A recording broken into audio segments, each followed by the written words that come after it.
యాదాద్రి భువనగిరి జిల్లా ఆలేరు పట్టణ కేంద్రంలోని శ్రీ గోదా లక్ష్మీ రంగనాయక స్వామి ఆలయంలో గురువారం ఆలయ పూజారులు మంగళగిరి శేషగిరి, మంగళగిరి వరదరాజుల ఆధ్వర్యంలో ధనుర్మాస ఉత్సవాల సందర్భంగా గోదాదేవి అమ్మవారిని గాజులతో అలంకరించి అర్చన జరిపించి భక్తులకు దర్శనం కల్పించారు.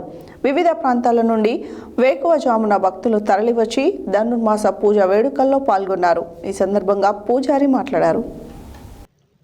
యాదాద్రి భువనగిరి జిల్లా ఆలేరు పట్టణ కేంద్రంలోని శ్రీ గోదలక్ష్మీ రంగనాయక స్వామి ఆలయంలో గురువారం ఆలయ పూజారులు మంగళగిరి శేషగిరి, మంగళగిరి వరదరాజు ఆధ్వర్యంలో ధనుర్మాస ఉత్సవాల సందర్భంగా గోదాదేవి అమ్మవారిని గాజులతో అలంకరించి అర్చన జరిపి భక్తులకు దర్శనం కల్పించారు. వివిధ ప్రాంతాల నుండి వేకువజామున భక్తులు తరలివచ్చి ధనుర్మాస పూజా వేడుకలలో పాల్గొన్నారు. ఈ సందర్భంగా పూజారి మాట్లాడుతూ శ్రీ గోదలక్ష్మీ రంగనాయక స్వామి ఆలయంలో ధనుర్మాస పూజా కార్యక్రమాలు జరుగుతున్న సందర్భంగా భక్తులు అధిక సంఖ్యలో తరలివచ్చి స్వామి అమ్మవార్లను దర్శించుకోవాలని కోరారు.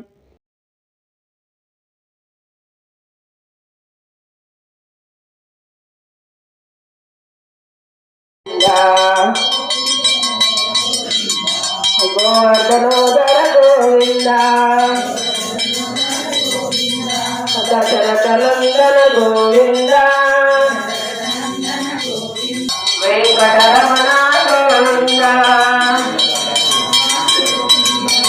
గోవింద హరి గోవింద గోకుల